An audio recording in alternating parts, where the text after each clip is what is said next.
जय Hind friend, KPS group of education में आपका स्वागत है। बीपीएससी टीआर 1 का ये एनालिसिस हम करने जा रहे हैं। पेपर लैंग्वेज आप देख सकते हैं यहाँ पे, स्ट्रक्चर आप इसे पढ़ लीजिएगा। इसमें इंग्लिश वाला हम बता रहे हैं, इसके बाद दूसरी वीडियो में आपको हिंदी का मिलेगा। तो पार्ट फर्स्ट इंग्लिश लैंग्वेज का है। डायरेक्शन दिया गया क्वेश्चन नंबर 1 से 5 तक। Fill in the blanks, blank खाली स्थान भरना विथ है एन द तीनों क्या आर्टिकल है, ठीक है ना, इसको भरना है। जैसे पहला क्वेश्चन करा, your brother is appointed as SDO, SDO के पद पे आपके ब्रदर को अपॉइंट किया गया। तो एसडीओ क्या है, एसडीओ ऐसे लिखते हैं यस, तो यस से क्या बनता है, हम लोग एन पढ़े होंगे तो इसमें एन का प्रयोग किया जाएगा। अगला क्वेश्चन है सेकंड नंबर का, इफ आई कांट, जिसे कैन नॉट भी पढ़ते हैं, कांट भी पढ़ते हैं। If I can't move this desk कमा, तो will you give it dash push, ठीक है। तो इसमें क्या भरा जाएगा, इसमें ए भरा जाएगा ना, ए पुश, ठीक है। पुश का मतलब खींचना भी होता है। क्वेश्चन नंबर थर्ड, ब्रिंग माने लाना, bring dash book I gave you yesterday, जो मैंने कल बुक आपको दिया था। तो क्या कौन सी बुक दिया था, ब्रिंग, मतलब ब्रिंग माने लाओ, बुक वो लाओ। जैसे ये समवन कोई कह रहा है, कोई क्या कह रहा है, ब्रिंग द बुक, यहां पे क्या पड़ेगा, द पड़ेगा, ब्रिंग द बुक, वो बुक आप लाओ, आई गेव यू यस्टरडे, जो मैंने कल तुम्हें दिया था, ठीक, इसका अर्थ हुआ। आगे बढ़ा जाए। क्वेश्चन नंबर फोर्थ कह रहा है कि Anand went to the doctor, Anand went to the doctor, doctor के पास गया, ठीक है, सेकंड फॉर्म है। बिकॉज, क्योंकि ही हैड डैश, क्या दिखा, ईयर इन्फेक्शन, कान में उसको कोई दिक्कत थी, तो एन ईयर, ठीक है ना, इसमें एन भरा जाएगा। आगे बढ़ा जाए। पांचवा क्वेश्चन करा, he is pursuing MA from, कहां से वो एमए किया था, किस यूनिवर्सिटी किया था। तो यूनिवर्सिटी में जैसे यूनिवर्सिटी, यूनिवर्सिटी, तो ठीक ना, तो इसमें यूनिवर्सिटी के बाद यूनिवर्सिटी यू से लिखेंगे, यू हिंदी के वर्ड से मिला जाता है, ठीक ना। जैसे इसमें एस मिला तो एस हिंदी का है, ए आई यू से बनता है ना, तो ये बना, क्योंकि यू किससे बनता है, यू ये रहेगा, यूनिवर्सिटी में ए ही लगता है, ठीक है। पढ़े होंगे आप लोग बढ़िया से, तो लगा देंगे। हालांकि जाहिर सी बात, आप टीचर की तैयारी कर रहे हैं तो टीचर का पेपर है, तो इतना तो जानकारी होनी चाहिए, बट एक्यूरेट हम बता रहे हैं डिटेलेशन दे करके। Which is not a part of plant, ठीक है ना, कौन सा प्लांट नहीं, तो बर्ड्स एंड एनिमल्स नहीं है, ठीक है। 6 का बी वाला सही है। क्वेश्चन नंबर 7 देख रहे हैं, विच ऑफ द फॉलोइंग माने निम्नलिखित होता है, you do not use in computer, आप क्या कंप्यूटर में यूज नहीं कर सकते। टूथब्रश कहां कंप्यूटर में यूज होता है, हार्ड डिस्क का यूज करते हैं, कीबोर्ड होता है, more than one of the above, ये कुछ नहीं है, लेकिन ये टूथब्रश का यूज करते, टूथब्रश हम लोग मंजन करते हैं सुबह सुबह, ठीक है, कुछ लोग शाम को भी करते हैं।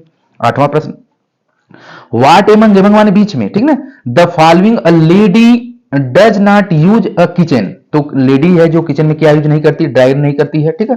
Question number 9, which one is not allowed in an examination, तो एन देखिए एग्जामिनेशन में ई है, तो एन देखिए लग गया, आर्टिकल यहाँ पे भी लगाया है। इसमें क्या होगा, more than one of the above, ठीक है, इज द राइट आंसर, यानी 9 का डी। 10th क्वेश्चन देखिए, कह रहे हैं कि which of the following is not found in hospital, ठीक है ना, विच ऑफ द फॉलोइंग निम्नलिखित में से का जो हॉस्पिटल में मिलता है, तो टेलीस्कोप नहीं मिलता, ठीक है। अगला डायरेक्शन, क्वेश्चन नंबर 11 से 15 तक क्या है, कंप्लीट द सेंटेंस करना है। सेंटेंसेस माने वाक्यों को, गिवन बिलो माने जो नीचे दिया गया है, given below using the correct alternative, alternative माने जो अल्टरनेटिव दिया जाए ऑप्शन में, देखिए A B C D E कर दिया। और बिहार में आपको देखिए 5-5 ऑप्शन देखने को मिल रहा है, हालांकि अपने यूपी में जो भी एग्जाम हम लोग देते हैं उसमें 4 ऑप्शन होता है, एसएससी में भी एमटीएस वगैरह होगा, सीजीएल से एचएसएल में 4 ऑप्शन देखने को मिलता है, ठीक ना। अब हो सकता है 5 कर दे अलग बात, बट बिहार में 5 आपको देखने को मिलेंगे, आप उससे घबराइएगा नहीं। 12वां क्वेश्चन दिखा, इफ टुडे इज वेनेसडे, अगर आज वेनेसडे यानी बुधवार है, डे आफ्टर यानी उसके बाद टुमारो विल बी, यानी टुमारो यानी कल कौन सा दिन होगा, तो नन ऑफ द एबव, इसमें से कोई मिल नहीं रहा, ठीक। क्वेश्चन नंबर 3 का, we must dash traffic signals, तो इसमें क्या होगा, नॉट ब्रेक हो गया, ठीक ना। आगे बढ़ा जाए। क्वेश्चन नंबर 14 करा, इफ टुडे इज 12th दिसंबर, आज अगर आज 12 दिसंबर है, तो the next month will be, अगले मंथ में क्या होगा, जनवरी होगा, ठीक ना। 12 दिसंबर के बाद क्या आएगा, क्या कह रहा है कि इफ टुडे इज 12 दिसंबर, अगर आज 12 दिसंबर है, द नेक्स्ट मंथ, नेक्स्ट मतलब अगले महीने कौन सा, जाहिर सी बात जनवरी, थोड़ा कॉमन सेंस लगाना था, सवाल आसान था। Question number 14।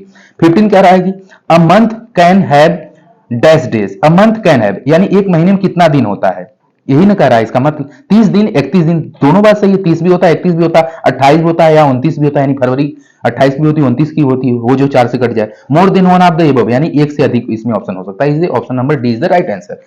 Direction, question number 16 से 20 तक का है, choose the correct answer for the each माने प्रत्येक, ऑफ द फॉलोइंग माने निम्नलिखित, डाटर से लिखा है, डाटर्स डाटर ईच, ठीक है, यहाँ पे अपस्ट्रॉफी एस लगा है, डाटर ईच, ठीक है, इसका मतलब तो ग्रैंड करे डाटर, डाटर यानी डाटर की पुत्री क्या होती है, ठीक है, ये देखिए रीजनिंग से इंग्लिश में पूछा है, तो ग्रैंड डाटर होती है, ठीक।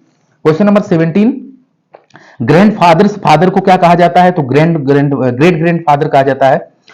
और मदर्स फादर इज, मदर के पिता को क्या कहा जाता है, मामा कहा जाता है। मेटरनल माने मामा, मेटरनल अंकल इसको बोला जाता है पूरा, ठीक है ना। इसका पूरा मेटरनल मामा को क्या कहा जाता है, मेटरनल अंकल, तो मेटरनल ग्रैंडफादर इसमें दिया है, ठीक है। 19 है aunt's daughter is, aunt daughters को नाइस कहते हैं, ठीक ना, नीस भी से पढ़ा जाता है। 20 question, mother's and father's children को का आर को क्या कहा जाता है, सिस्टर एंड ब्रदर्स कहा जाता है। मदर फादर अपने भाई, भाई अपने माता पिता के भाई, हमारे भाई बहन हो गए, कॉमन सेंस का सवाल, इजी था। क्वेश्चन नंबर 21 से 25 क्या कर रहा है, डायरेक्शन है, पढ़ लेते हैं पहले एक बार। कह रहा है कि choose the correct option to the question based on the given passage. One upon a time, one upon a time या वंस अपॉन ए टाइम बात है गई, एक बार की बात है। हंटर के माने शिकारी केम टू आया टू अ फॉरेस्ट जंगल में, इट वाज समर, उसमें गर्मी का महीना था, एंड वाटर वाज स्केयर, उसकी तरफ मेनी ऑफ द एनिमल्स, इसे पढ़ लीजिएगा लेकिन पढ़ देते हैं हम। वैसे हैड डाइड ऑफ थर्स्ट, प्यास से वो मर गया। The hunter killed a deer, है ना, शिकार किया हिरन का, and took it back to his house, उसे घर ले गया। The forest guard was very sad, वो दुखी था, बिकॉज क्योंकि he could not protest his animal, क्योंकि वो जानवर की प्रोटेस्ट माने सहायता नहीं कर पाया, रखाव नहीं कर पाया, बचाव नहीं कर पाया। ही आगे इसमें प्रेड किया, प्रार्थना, द रेन गार्ड, ठीक है ना, the monsoon arrived, monsoon arrived माने आए। The animals could breed against before, ये बहुत अच्छी स्टोरी है, इसी में से आपको पढ़ना, ऐसा पैराग्राफ आपको हिंदी में देखने को मिलेगा, ठीक है ना, तो और इंग्लिश में भी है, इसको बढ़िया से पढ़ लीजिएगा। इसमें देखिए होता क्या है, अगर जिसकी वोकाब अच्छी, वोकाबुलरी जिसकी अच्छी, जिसकी शब्दावली अच्छी है, जैसे हिंदी से मीनिंग, अभी मान लीजिए इसमें कोई वर्ड एक उठा के हम आपको बताना चाहते हैं, जैसे फॉरेस्ट माने जंगल होता है, स्केयर माने क्या है, एनिमल्स, इसमें बहुत सारी ऐसी स्पेलिंग, प्रोटेस्ट माने क्या होता है, इनका मतलब अगर हमको नहीं रियल में मालूम रहेगा, तो अगर बीच में अगर किसी का मालूम है तो उससे हम सेंस पकड़ लेंगे। एक कहानी केवल पकड़िए, इसको 2 से 3 बार कम से कम पढ़ा करिए, कोशिश रहे 2 बार पढ़ें, 2 बार पढ़ेंगे तो कहानी समझ में आएगी कि कहानी है और उसमें किसकी बात कर रहा है, किसी शिकारी की बात कर रहा है, उसमें थोड़ा कॉमन सेंस लगा के भी आप पकड़ लेंगे, ठीक है ना। अब क्वेश्चन देखिए पहला क्या पूछ रहा है, 21 से 25 तक वही क्वेश्चन, इसी में से आपको देना है। कह रहा है whom did the forest guard pray to, किसने किया, द रेन गार्ड, यहाँ पे देखिए मिला था द रेन गार्ड, अपना यहाँ पे देखेंगे, है ना, he prayed to the rain guard, यहाँ पे देखिए मिला था, ठीक।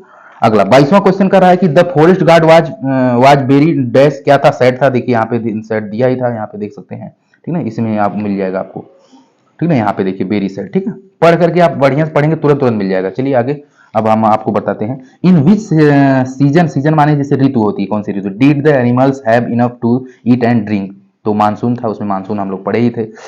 अगला एक बार पढ़े रहेंगे वैसे भी लगा लेंगे, बहुत बड़ी बात नहीं। When the hunter came to the forest it was, तब क्या गर्मी था, कब हंटर आया तो उसमें गर्मी था। हु किल्ड द डियर, हिरन को किसने मारा, तो हंटर, एक शिकारी ने मारा। आगे बढ़ा जाए, आगे हिंदी से मिलेगा आपको। तो मैं इसमें जानकारी दे दूं सर, ये जो लैंग्वेज के से रिलेटेड पेपर रहता है, ये सिर्फ एक क्वालिफाइड होता है, जैसे एसएससी का एक एमटीएस एग्जाम होता है, उसमें आप देख पा रहे हैं मैथ और उसमें रीजनिंग क्वालिफाइड, इसमें भी एक क्वालिफाइड है, ठीक है ना। इसमें ये नहीं रहता इससे कोई मेरिट नहीं मिलेगी, बनेगी आपकी मेरिट हिंदी और जीके जीएस जो उसमें पूछता है उससे बनेगी, ठीक है ना। और I would like to thank you for joining us, and you must watch this kind of paper, and you understood what I am say you, and I faithful regarding to you. This is the good and wonderful detailation here. I said you, I told you, I informed you. So English language is the wonderful paper, and there is very easy. The first question you can see your brother is appointed as STO, and if your